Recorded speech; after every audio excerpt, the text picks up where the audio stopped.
Las adicciones son un problema social que afecta a cualquier persona sin diferenciar a su estrato económico, social o académico.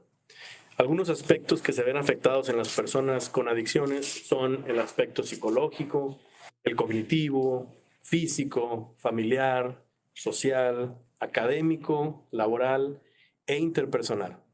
Esos aspectos afectados son precisamente los aspectos que la Universidad del Noreste se encuentra muy preocupada por proteger en nuestros alumnos, egresados y sus familias también. El principal objetivo de la Jefatura de Orientación es hacer todo lo posible para apoyar a nuestra comunidad institucional en la búsqueda del bienestar emocional. Es con esos objetivos en mente y conforme a nuestro programa de Cultura de Paz que tendremos el presente panel llamado Adicciones y el Camino a la Recuperación. Buenos días, estimadas autoridades, alumnos, padres y madres de familia, egresados e invitados que nos acompañan el día de hoy. Les damos la más cordial bienvenida desde nuestra querida Universidad del Noreste a esta valiosa mesa de discusión. A continuación, me permitiré leer la semblanza de nuestros panelistas. Nuestro primer invitado es licenciado en Psicología por el Instituto de Ciencias y Estudios Superiores de Tamaulipas. Cuenta con una maestría en terapia familiar con énfasis en adicciones y violencia de género por la Universidad Autónoma de Tamaulipas. Cuenta con amplia preparación y experiencia en cuanto a la enseñanza en el tema del tratamiento de las adicciones de manera integral y actualmente se desempeña como director regional de la Unidad de Tampico de Centros de Integración Juvenil, ACE. Gracias, maestro Jorge Ábalos Castelán, por acompañarnos el día de hoy. Muchas gracias y muy contento de estar con ustedes. Gracias. De igual manera, nos enorgullece presentar a la siguiente panelista.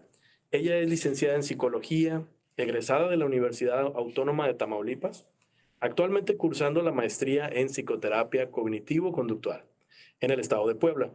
Cuenta con múltiples certificaciones en tema de cultura de paz y amplia experiencia en el ámbito educativo. Actualmente es facilitadora en solución de conflictos en el ámbito penal de la Procuración de Justicia. Forma parte del equipo de trabajo de la Asociación Mujeres con Ilusión de Crecer y funge como terapeuta clínica en el ámbito privado.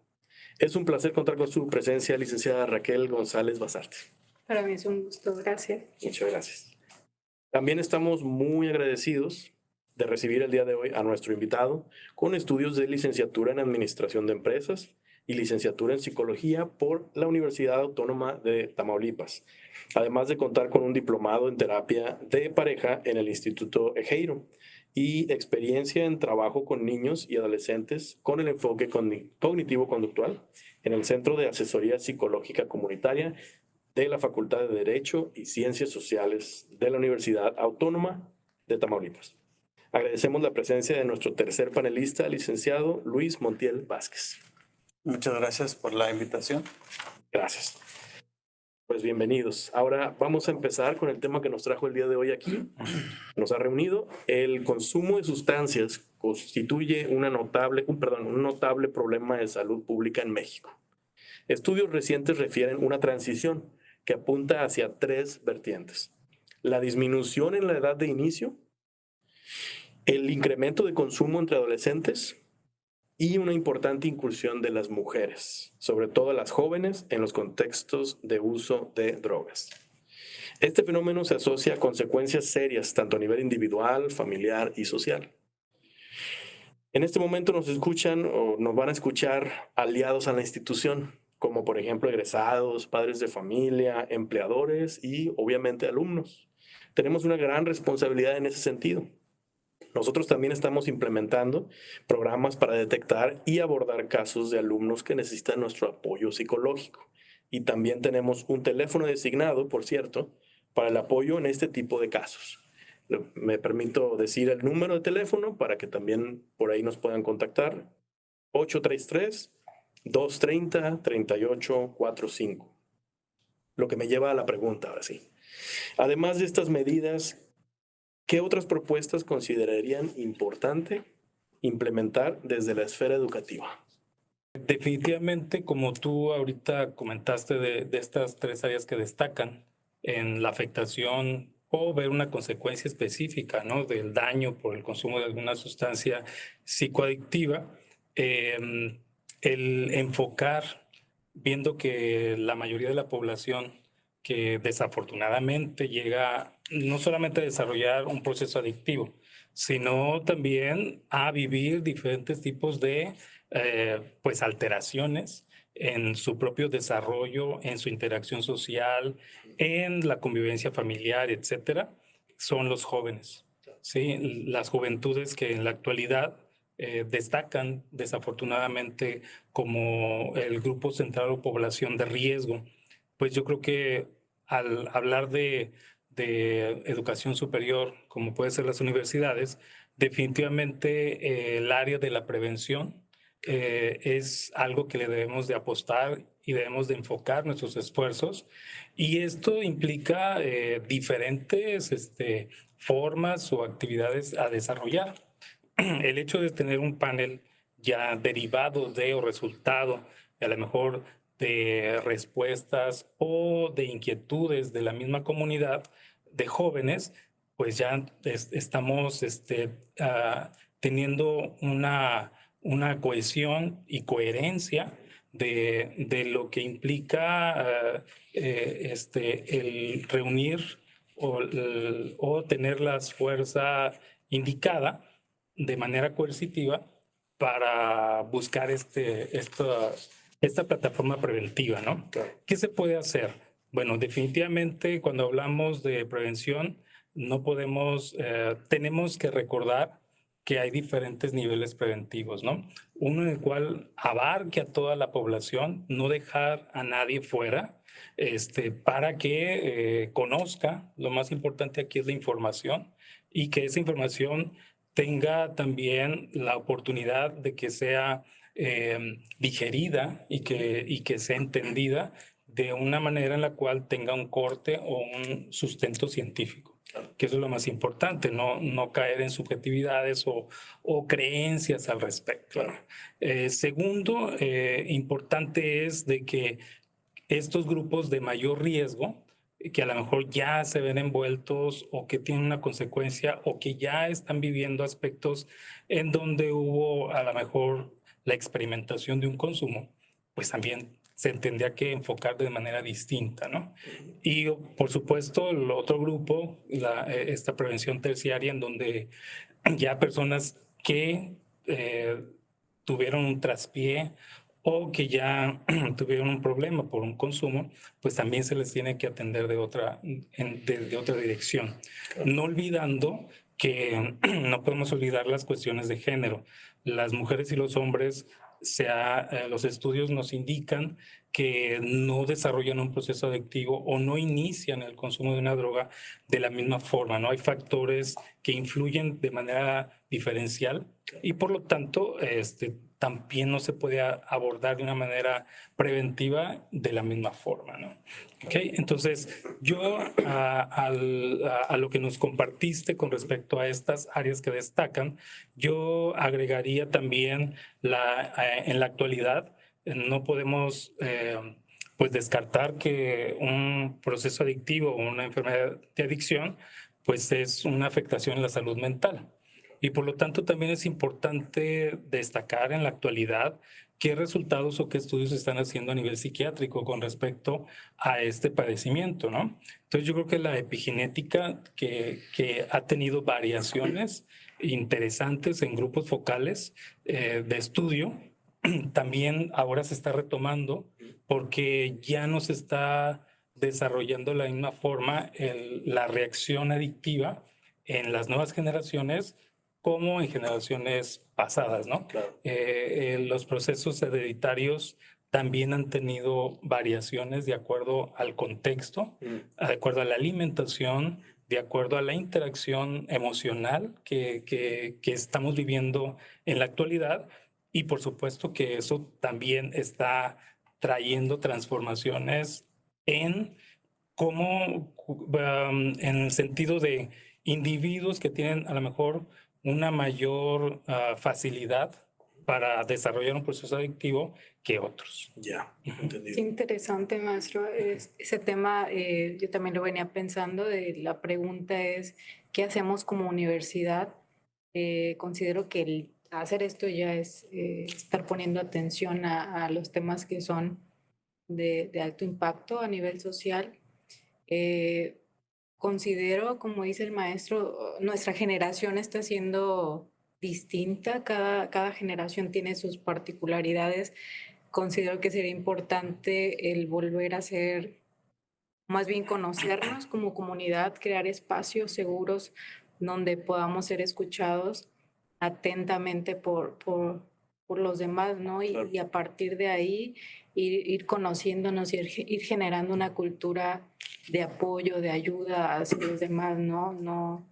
No desde una perspectiva moralista, sino como dice el maestro, más científica, con Claro. más fundamento, que podamos corroborar que lo que estamos haciendo tiene una evidencia, tiene una justificación, tiene un proceso. Entonces, seguirnos preparando en ese sentido sería importante para nosotros como jóvenes, el sumergirnos en estas nuevas teorías, en esta nueva información, el conocernos como Claro. generación. Yo creo que es importantísimo, y como universidad, pues ojalá que pudieran seguir haciendo espacios seguros donde puedan ser escuchados.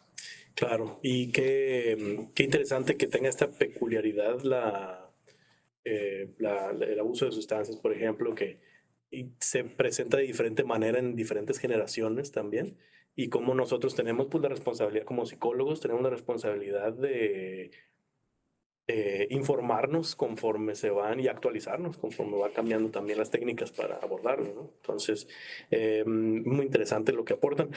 Relacionado con lo que comentaba, maestro, precisamente acabamos de aplicar en un evento que tuvimos unas encuestas precisamente a alumnos, y la mayoría de las respuestas nos hablaban sobre un interés que tienen ellos. La pregunta de la encuesta era acerca de cuáles son los temas de interés para ellos en futuros eventos. La mayoría de las respuestas eran relacionadas con salud mental. Eso se nos hizo muy interesante. Hay mucha hambre de saber de estos temas, pero también la mayoría de esas respuestas hablaban o nombraban las adicciones como un tema muy importante, muy interesante para ellos.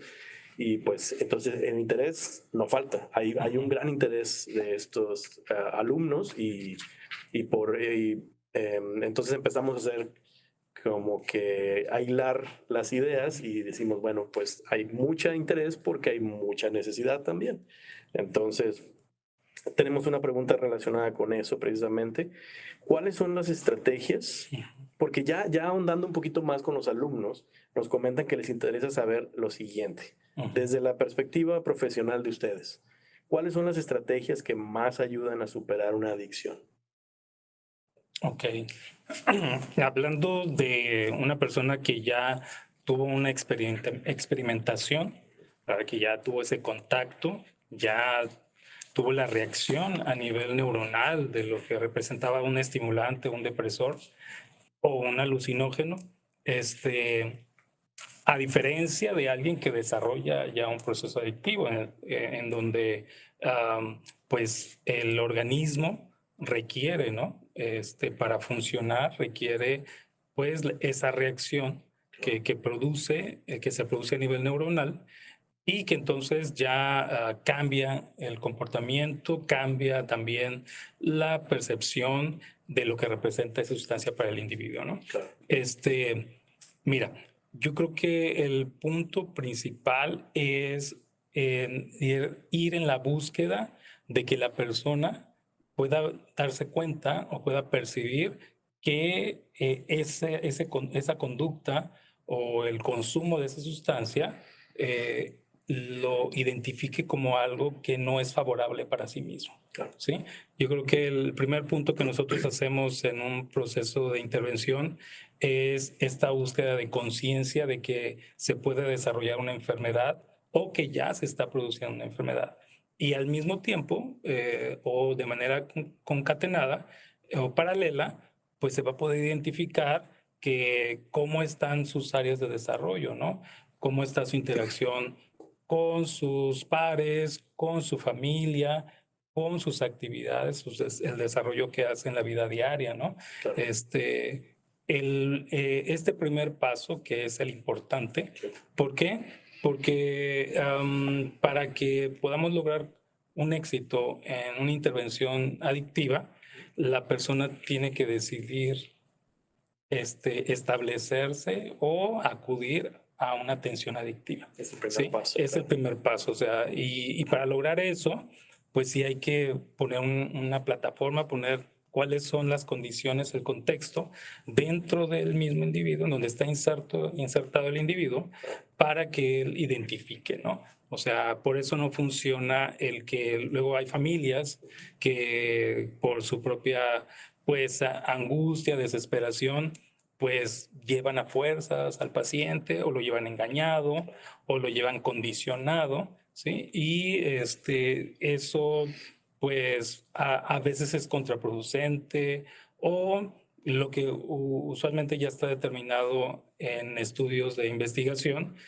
cuando se insiste en pues empujar al paciente de manera forzada a un tratamiento, lo rechaza y tienen que pasar de 5 a 7 años en donde ya puede haber una repercusión, un daño, y retomar de manera personal o con la iniciativa del propio paciente a un proceso terapéutico. Estos 7 años que mencionas son 7 años en los que el paciente no regresa No. a No tiene ningún terapéutico. contacto de atención. Hablaban de un primer paso, ¿verdad? De una recuperación o el darnos cuenta, o la persona que tiene una adicción. Sí se habla de un primer paso. En Alcohólicos Anónimos hay un libro que dice 12 pasos. Claro. Y para el primer punto de recuperación de la persona, dice que debe de admitir que tiene un problema, una adicción, una enfermedad. Sí, pero para dar ese primer paso, o sea, hay muchas cosas atrás. O sea, hay muchos factores donde la tarea de la persona que lo va a tratar como no es de convencerlo. Dice el licenciado que son 7 años, ¿verdad? Sí, una persona que a lo mejor lo aíslan lo llevan a un internamiento, lo aíslan de su contexto, lo llevan, regresa, a lo mejor cada vez más enojado, Claro. porque él no quiere eso, lo llevan a la fuerza. Bien cierto es el licenciado que la familia a lo mejor está cansada, no puede manejar esa situación. ¿Y qué es lo que hacen? El rechazo, ¿no? Muchas veces el rechazo, la propia familia en su momento, porque no saben cómo manejarlo, lo único que hacen es, bueno, aislarlo, ¿no? Claro. Y esta persona adquiere más enojo, más coraje, más resistencia, o más, sus mecanismos de defensa son más, cada vez los hace más fuertes. ¿Por qué? Porque no quiere. Y aquí lo que yo siento, ¿verdad? Es cómo le podemos hacer para que esa persona, porque está en riesgo su vida. Sí. Si una adicción está en riesgo su vida, ¿sí? ¿Por qué? Porque con drogado puede hacer muchas cosas, o sea, alcoholizado puede hacer muchas cosas, o sea, tomando pastillas, o sea, es eso, o sea, yo siento que no es una tarea fácil adentrarse, meterse una persona con una adicción, porque necesitamos tener muchos recursos, como bien decía el licenciado, ¿verdad? Cosas más estudiadas, ¿no? Claro. Para que le puedan funcionar. Sí. Parte de eso lo externo lo digo porque yo tuve un problema de adicciones, sí, hace muchos años. Entonces, parte de la experiencia y parte de lo que yo viví, una adicción, fue que quise estudiar psicología. Yo ya tenía una carrera, ya tenía una carrera, mi primera carrera, y fui viendo cómo iba avanzando esta adicción, ¿no? Claro. Sí.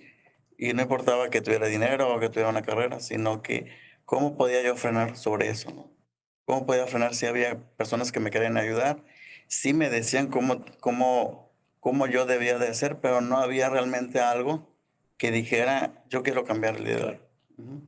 Entonces, ese primer paso es demasiado difícil. ¿Cómo podemos, en este caso queremos enfocar a los jóvenes, en prepa, universidades, ¿cómo le podemos hacer? ¿Cómo podemos cambiar esa estructura, esa mentalidad de aceptación? Sí. Ujú. ¿Cómo podemos adentrarnos a esa persona?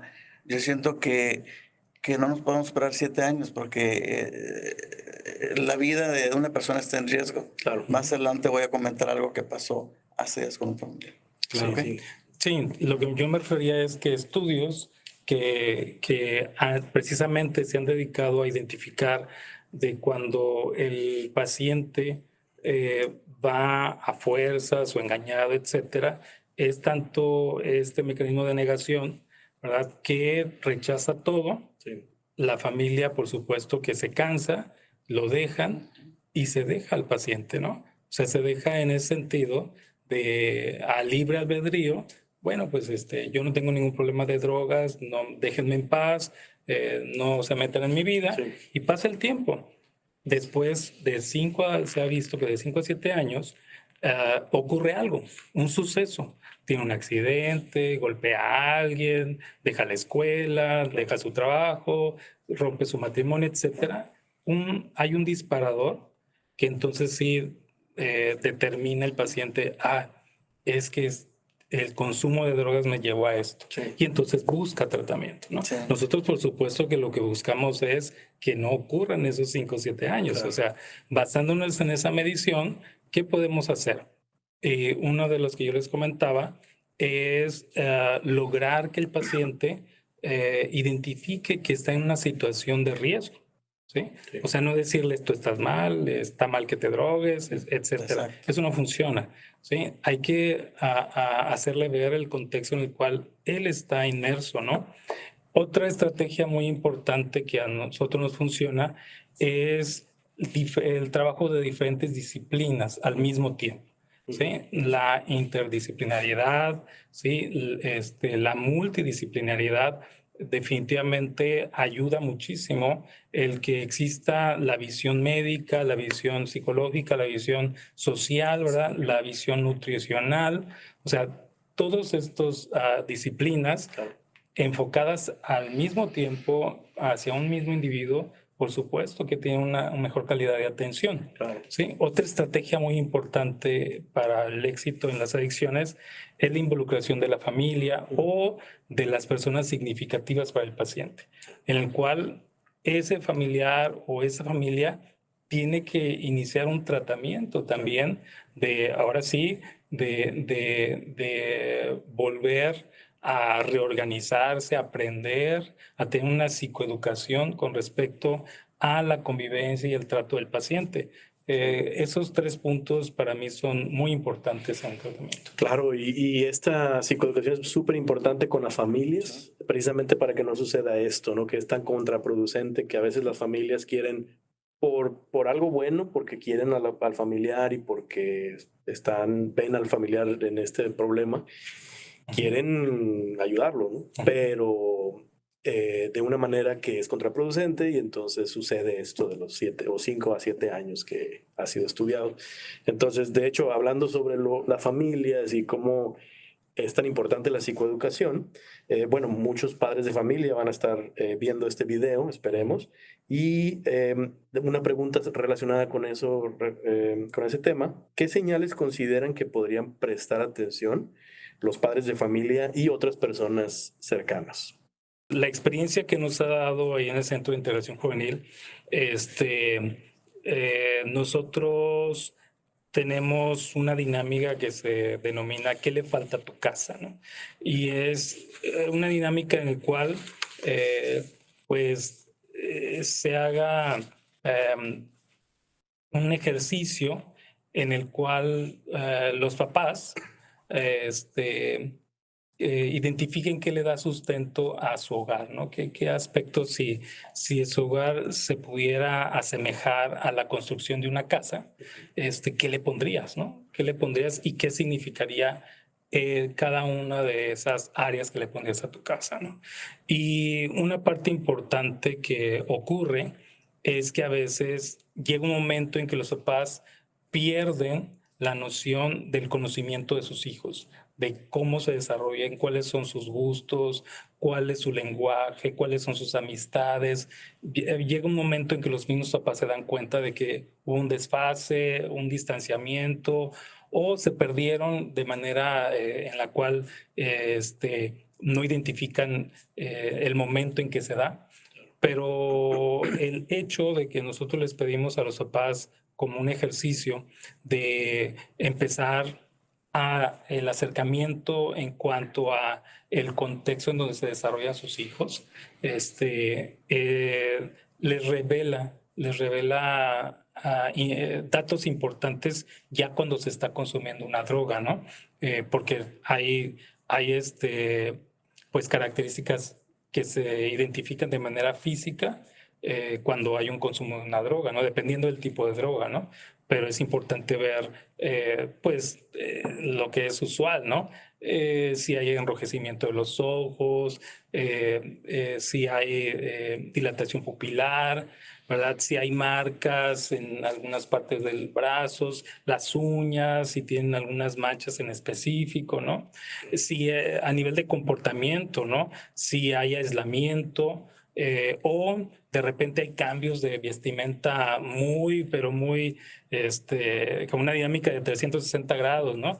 Eso por supuesto que todos los cambios que a veces los papás lo pasan por alto, que creen que pues es por moda, o que es una etapa, ¿verdad? O es porque entró a la secundaria, etcétera. A veces no es así, ¿sí? Puede haber influencia externa, pero también puede haber una influencia interna.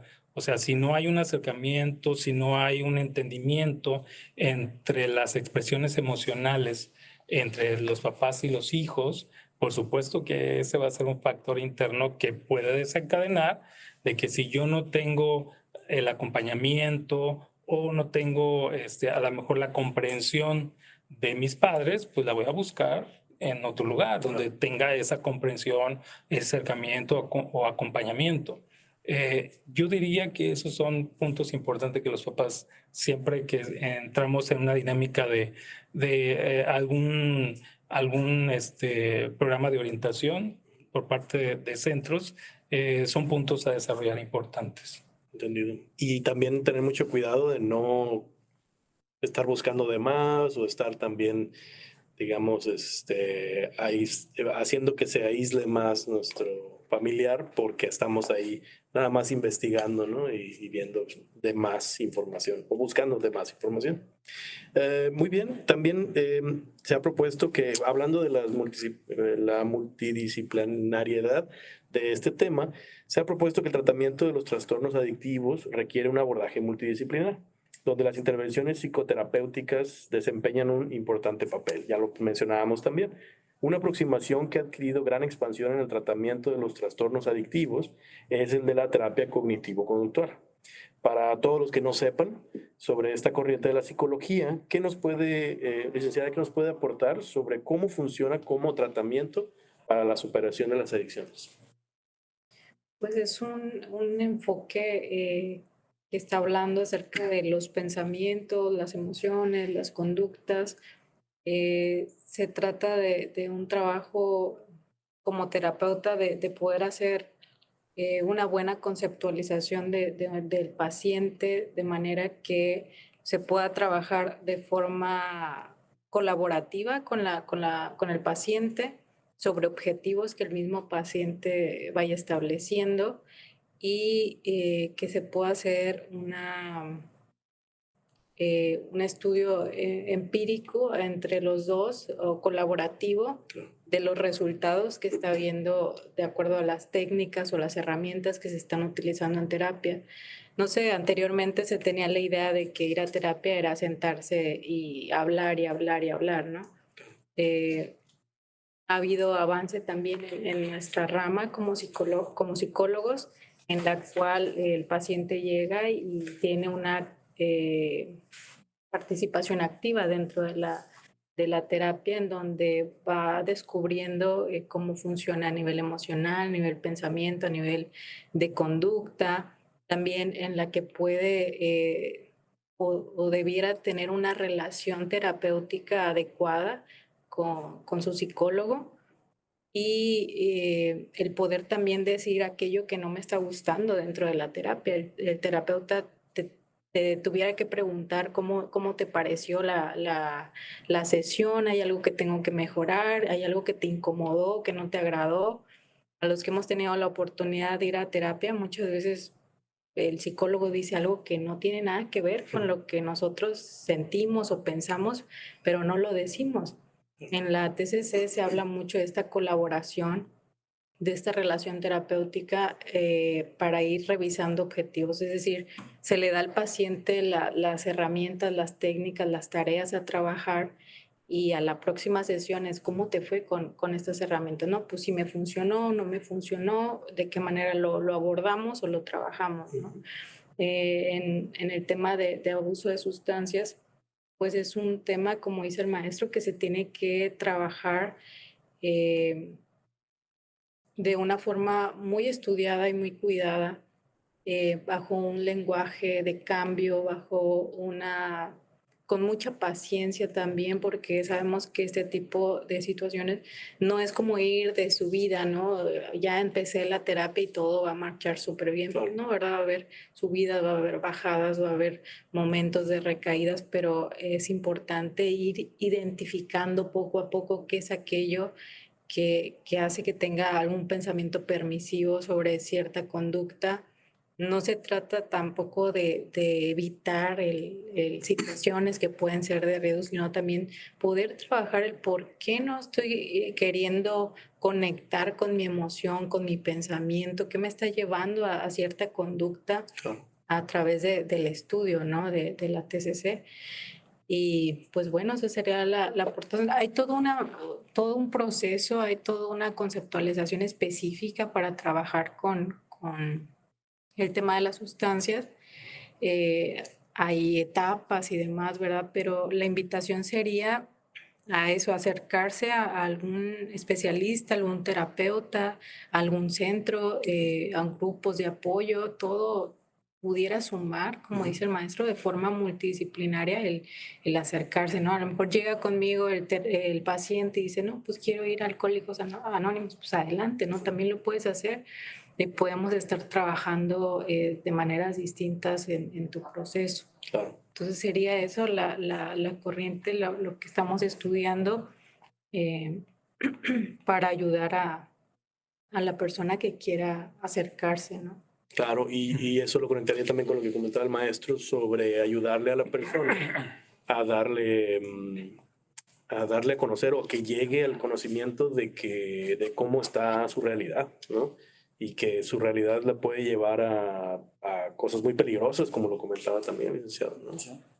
Claro, porque a lo mejor y decimos, no, pues no pasa nada, yo diario me tomo 3 cervezas, ¿no? Y lo ves normal. Claro. Y no estamos viendo a lo mejor los deterioros a nivel familiar, a nivel escolar, en mis relaciones sociales, interpersonales, cómo me está afectando a mí a nivel memoria y de aprendizaje, ¿no? O sea, entonces el poder tener la apertura también de ir viendo o ampliando una visión, ¿no? de lo que yo soy, no nada más a lo mejor lo que yo considero o creo que está bien, sino con evidencia poder ver esto me está ayudando, qué beneficios, qué situaciones de riesgo son las que estoy atravesando ante estas situaciones, ¿no? Y poder tener como la apertura al cambio, a la aceptación, como decía el maestro, ¿no? El poder ir entendiendo que hay una situación que pudiera ser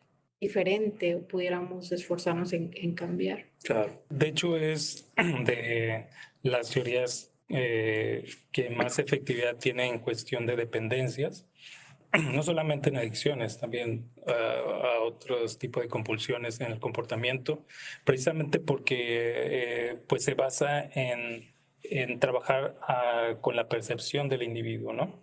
Nosotros, desde que vamos desarrollándonos,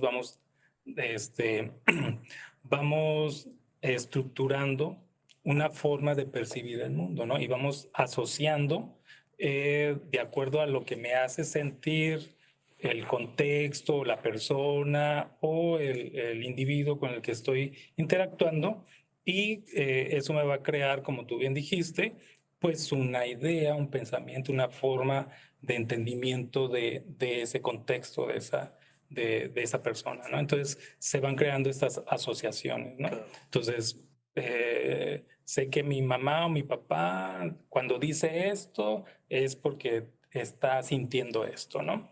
Y así también el individuo lo va haciendo. Aquí la cuestión es de que se va creando una relación también a nivel emocional y de comportamiento ante la reacción de una droga. O sea, todas las sustancias adictivas que conocemos, pues van a generar dopamina, van a generar sensaciones agradables, nos va a hacer felices, entre comillas, ¿no? Va a hacer que nos centremos emocionalmente en aspectos que nos gustan, Ujú. que son placenteros, ajá, y va a aplastar o va a hacer a un lado todos los aspectos desagradables. Claro. ¿Sí? Entonces, esa asociación, por supuesto que es riesgosa porque pues ya se hace un binomio en el cual es el único que domina el comportamiento de las personas. Claro. ¿Sí? Entonces, precisamente la terapia cognitivo-conductual busca romper y crear nuevas asociaciones, ¿no? Que por eso este aspecto de llegar a concientizar a la persona de que está viviendo en una situación que le está generando daño o que él se está generando daño, pues llegar a ese nivel de conciencia, ya estamos, ¿cómo lo vamos a lograr? Buscando otras asociaciones de tipo emocional en la manera de comportarse. Claro. ¿Sí? Y entonces esto beneficia muchísimo porque él toma el control. Claro. Al momento de tener conciencia de eso que está haciendo ante una reacción emocional y empezar a tomar el control, entonces la persona puede decir, entonces yo tengo la facultad de aminorar, ¿verdad? O no, ya no necesito, o me doy cuenta, por ejemplo, que el consumir marihuana o consumir alguna otra sustancia que me hacía sentirme relajado, etcétera, pues sé que puedo hacer otro comportamiento, otra conducta que me genere también esa relajación o ese estado de tranquilidad, Claro. sin necesitar Todos la los reacción. efectos. La reacción, ¿no? Sí. Y entonces buscamos que la persona reemplace patrones positivos por Funcionales. Exacto. Nosotros le llamamos funcionales. funcionales. Sí, porque si nosotros le decimos a una persona que está sufriendo, Claro. ¿verdad? Emocionalmente hablando, ¿no? Un estado depresivo, la familia, pues no sé, tiene un conflicto muy fuerte Claro. y consume marihuana, Ujú. pues para él es algo positivo. O sea, Claro. me estoy quitando todo esto. Toda la negatividad. Sí, exacto, ¿no? está- Entonces, por eso le hablamos más de funcionalidad Claro. en cuanto a esta capacidad cognitiva. Entendido, Ujú. muy bien. Y precisamente hablando de esto, hablando, digamos, de los tratamientos que existe, llegan hasta ese punto nada más, pero no, desgraciadamente, cuando se habla sobre el tema de las adicciones, no, el tratamiento de la misma no constituye una cura. No lo hablamos de esa manera. En el campo que ustedes laboran o en su experiencia, ¿qué factores han observado que influyen en que una persona tenga una recaída? Porque como comentaba la licenciada, pues no es como que ya estoy en terapia y ya de aquí para arriba y siempre todo va a estar bien. Es un tema muy, muy complicado como para pensarlo de esa manera. ¿De Sí, qué manera? sí, fíjate que algo que funciona y que es parte de la terapia cognitivo-conductual es la terapia motivacional o entrevista motivacional también, esa correlación que se tiene con el terapeuta, para ir dándole más fuerza o dándole mayor importancia a los aspectos que el paciente identifica que le fortalecen, que identifique los aspectos en donde en otros comportamientos que no tengan que ver con drogas logra el éxito o logra sentirse bien o logra entablar nuevas relaciones, ¿verdad?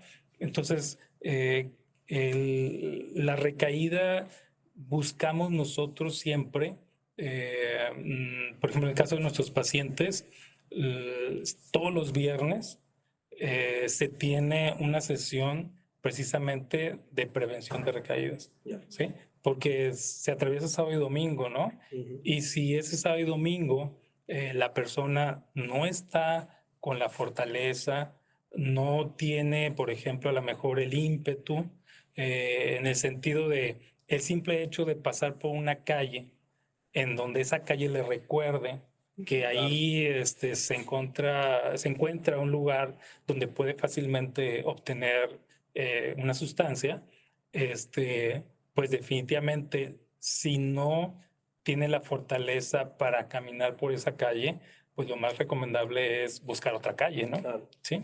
Pero a veces se puede perder esa capacidad de decisión y decir, no, hombre, voy a pasar por la calle, total, sé que no me va a pasar nada, y resulta que pasa, ¿no? Claro. Entonces, importante buscar los determinantes que todavía hacen vulnerable a la persona, ¿no? Claro. Para reconocerlos, identificarlos y tomar una decisión al respecto. Claro. Tener sus propias estrategias para afrontar. Sí. Muy bien. La prevención de recaídas y identificando qué es lo que pudiera ser algún mecanismo, alguna situación específica que pudiera ocasionar la recaída, ¿no? Puede ser algún pensamiento, puede ser algún tema social, de interacción, o algún familiar, o pudiera ser alguna situación particular, ¿no? Que el propio paciente vaya teniendo. En la TCC se busca que el propio paciente sea su terapeuta, Claro. poderlo psicoeducar de tal manera que él mismo tenga ese autoconocimiento de decir, por aquí es o por aquí no, o a lo mejor si me voy a tomar una cerveza, ¿qué emoción estoy tratando de evitar o Claro. con qué emoción no quiero conectar? Entonces, hay personas, y hay una frase que me gusta mucho, dice que hay personas tan dañadas que el abrazo más amoroso les duele, ¿no? Hay situaciones que han llevado a este tema de adicciones que son dolorosas, que son difíciles de afrontar o de llevar, pero pues a mí lo que me gustaría mencionar es que hay especialistas, hay personas que queremos apoyar, a donde se pueden acercar, ¿no? Incluso hay estudios, no sé, el mindfulness ahorita ha funcionado mucho también para el tema de conectar con las emociones que a veces y no son tan agradables, pero que también nos hablan y que son normales y que son parte de nosotros, ¿no? Entonces, esa invitación a conocerte y a prevenir recaídas o a saber qué es exactamente lo que voy a prevenir o por qué lo voy a prevenir, ayuda mucho en el proceso, a diferencia de nada más, pues evito, pero ¿por qué estoy evitando, no? Claro. Encontrar el por qué o el para qué estoy haciendo las cosas les va a dar ese empoderamiento, esa parte de decir, tengo la capacidad o todo ser humano tiene la capacidad de poder ir avanzando, ¿verdad? A su Claro. propio ritmo y con sus propios recursos. Sí, correcto. Entonces, bueno, en este momento vamos a pasar a algo muy importante de nuestra conversación del día de hoy. Es de suma importancia para las personas que están pasando por algo tan complicado como lo es una adicción, que sepan que otros han vivido y sufrido lo mismo. Y más aún, más importante todavía, que sepan que otras personas van en camino a la recuperación, que se puede. Para educarnos un poco acerca de lo que es esta experiencia, el licenciado Luis Montiel ha aceptado darnos su valioso testimonio. Gracias, licenciado, y lo escuchamos. Yo soy Luis, tengo 48 años. Les voy a platicar así un poco de cómo fue que cuando entré o conocí las drogas, el alcohol. A los 13 años empecé a beber en la secundaria.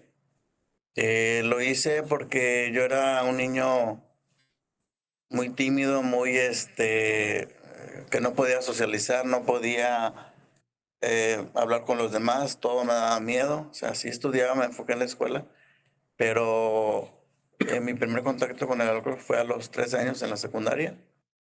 De ahí empezó a incrementar el consumo de alcohol. Lo empecé a ver como algo que me hacía sentir fuerte, me hacía sentir que era yo realmente, ¿no? Para sentirme aceptado con los amigos, para muchas veces por imitación, de pertenecer, de que ahorita hablaba la licenciada, ¿verdad? De que alguien, de sentirme querido, sentirme que el grupo de amigos con los que estaba, pues eran verdaderamente amigos míos, ¿no? Entonces, fue un inicio, a lo mejor no, como juego, como decir estoy bien. Estudié salí de la secundaria. En la preparatoria, se incrementó este consumo, donde ya veo borracheras cada fin de semana, donde el grupo de amigos que había escogido, que me habían escogido, era porque pues todos tomábamos, cada fin de semana nos quedábamos en la casa de algún amigo, donde podíamos ser nosotros, ¿no? Podíamos, escuchar música, podíamos bailar, podíamos comer, o sea, y platicar de cosas que nos interesaban en su momento, ¿no? Sentirse pertenecer. Termino la preparatoria, entro a la universidad. En la universidad, me enfoco en estudiar, en tener el propósito de terminar una carrera, pero es cuando siento que detona más mi alcoholismo, ¿no? Empiezo a beber cada fin de semana, viernes, sábado y domingo. El fin de semana lo tomaba, me iba con mis amigos. Eran ya borracheras donde yo ya no sabía qué hacía, perdía la memoria o tenía lagunas mentales sobre lo que yo hacía en la noche, una noche anterior. Yo tenía que estarle hablando a mis amigos, mis aparentes amigos, para preguntarles qué es lo que yo había hecho, ¿no? Preguntarles si no lo había regado, porque era un malestar o era una incomodidad no saber qué es lo que había hecho una noche anterior. Así fue como fue desarrollando mi problema o mi adicción hacia el alcohol. En la preparatoria solamente 2 veces consumí marihuana, donde esas 2 veces yo estaba borracho y me quedé dormido, o sea, no me gustó. Entonces yo decía que eso no era para mí. Termino la universidad y tenía un propósito de seguir, de hacer más cosas. Salgo a los 22 años de la universidad. Tenía la idea de estudiar una maestría donde lo dejé, no seguí. Me enfoqué a seguir trabajando, trabajé en 2 empresas. Me di cuenta que no era realmente lo que yo quería, lo que yo he formulado con mi carrera. Sí, empecé a trabajar de una forma independiente, empecé a formar negocios, me empezó a ir bien, entonces yo cada fin de semana decía, pues ya terminé de estudiar, ya me merezco estar un fin de semana con mis amigos, de estar relajado, ¿no? Tenía más tiempo pues de salir a los antros, a divertirme, ¿no?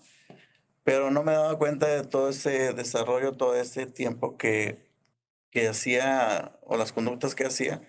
No me daba cuenta que ya me estaba afectando en mi salud, no me estaba dando cuenta que mi familia estaba preocupada, estaba demasiado enganchado con el alcohol.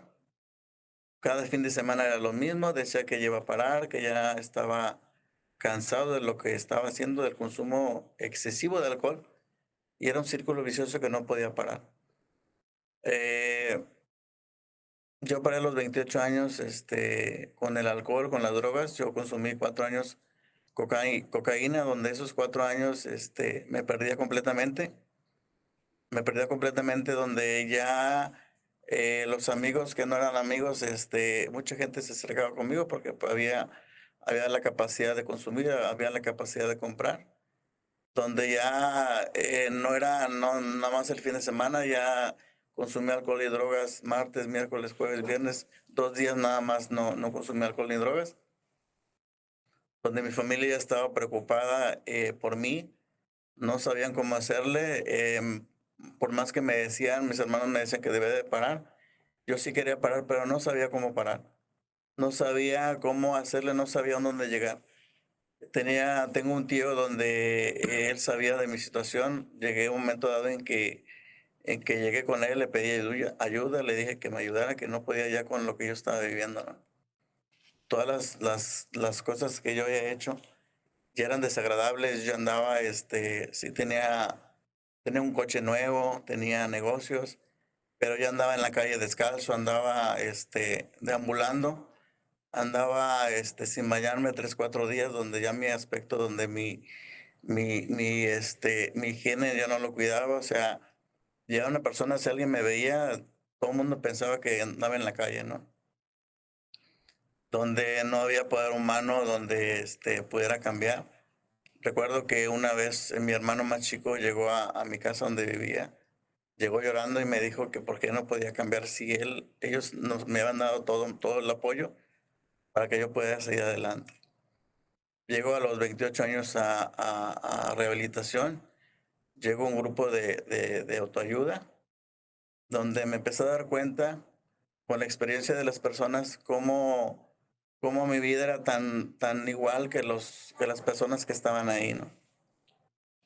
La labor diaria de asistir a las reuniones, de darme cuenta de cuál era esa parte emocional que no habían sanado, ¿no? De Luis. Esa parte emocional que debía que trabajar desde niño, ¿no? De las carencias, de las cosas que había vivido, ¿no?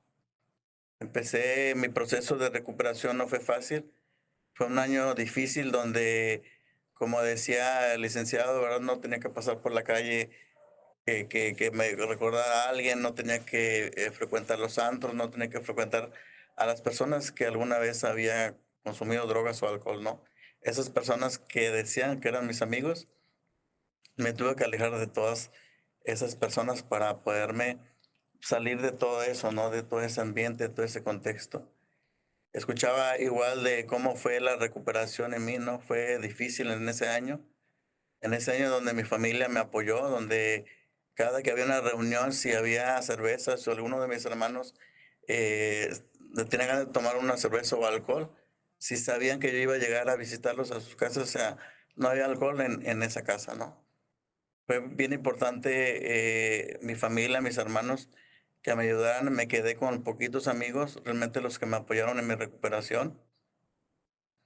Esa red de apoyo, ¿no? Que se habla de una persona con una adicción, o sea, ¿a quién tienes a tu alrededor, no? ¿Quién te puede ayudar, no? ¿Quién puede realmente apoyarte cuando tú te sientes mal, cuando dices, en estos momentos me quiero drogar, en estos momentos me quiero emborrachar, ¿no? O sea, quiénes son las personas que pueden estar a tu alrededor para que realmente te puedan ayudar? El proceso fue demasiado difícil. Tengo años que estoy limpio de alcohol, de drogas. Este video va enfocado a los jóvenes. Entonces, con lo poco que a lo mejor he platicado de mi vida hasta ahorita, le puede servir a personas que a lo mejor no se sienten entendidas, a lo mejor las personas no se sienten aceptadas, a lo mejor esas personas no tienen ese canal de comunicación con la familia, con el hermano, la confianza de poder realmente abordar. Y muchas de las veces nos quedamos en silencio, muchas veces no nos sentimos escuchados. A lo mejor para la familia no es fácil una aceptación de que su familiar o la persona tiene una adicción. Muchas veces la misma familia trata de no aceptar. Así como me pasó a mí, mi hermana, cuando yo le platiqué que quería ir a un grupo de ayuda, me dijo que eso no era para mí, que eso era para personas que estaban ya en la calle, ¿no? La misma familia muchas veces se resiste a eso, no aceptar que la persona o que la familia tiene un problema. Para terminar esto, tuve la duda o sí de decir qué es lo que yo puedo aportar a una persona de 48 años, pero siento que un poco de mi experiencia o de lo que yo viví le puede servir a alguien, ¿no? Y más porque el viernes hubo un evento muy doloroso para nuestra familia. Una de mis primas se suicidó uno de sus hijos. Hace días, el viernes, se aventó el puente, hecho de 22 años, donde tenía problemas de alcohol, de drogas, de depresión. Y un un momento tan doloroso. Mi prima estaba en un evento en retiro de la iglesia. No sabía, estaba incomunicada. Ayer fui al funeral. La vi, es una prima muy, muy cercana. La vi en shock. Llega conmigo, me abraza, me dice, esas llanto tan desgarrador de una madre, ¿no? De perder un hijo. No sé qué se sienta. Sentí su dolor. Sentí cuando me dijo que había perdido a su bebé. Entonces, esto es para concientizar, para darnos cuenta que el alcohol, que las drogas o cualquier sustancia tiene consecuencias. Tiene consecuencias, pero habemos personas que podemos ayudar, que en conjunto podemos hacer cosas, que esa parte o que esa mentalidad, hablábamos de la conducta, ¿no? Del cognitivo conductual. ¿Cómo probablemente podemos cambiar la mentalidad o el causa-efecto de las personas, ¿no? De los jóvenes? Cuando muchas de las veces es un juego, piensan que es un juego cuando las consecuencias son otras. Esta sería mi participación. Espero que le llegue a mucha gente, que podemos ayudar en conjunto, centros de integración, grupos de ayuda, la psicología, o sea, en conjunto podemos trabajar y podemos rescatar y podemos dar una mejor vida a las personas que están en formación.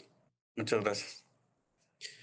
Le agradecemos, licenciada Montiel, por darnos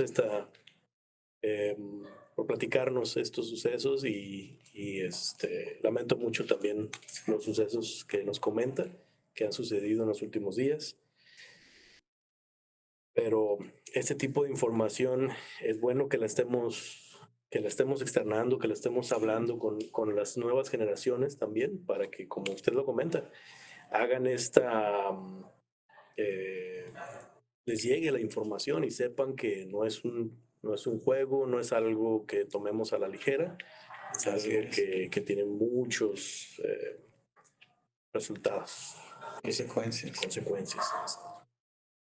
Ha sido muy valioso el testimonio. Gracias. Y también ha sido un gran placer platicar con los tres colegas sobre este tema tan importante. Vamos a seguir haciendo el trabajo y en conjunto vamos a lograr llegar a nuestros objetivos. Agradezco también a los que nos están viendo por YouTube este video, por Facebook y más aún a los que han compartido este panel tan importante. Gracias y nos veremos próximamente. Muchas gracias por la invitación. Hasta luego. Hasta luego.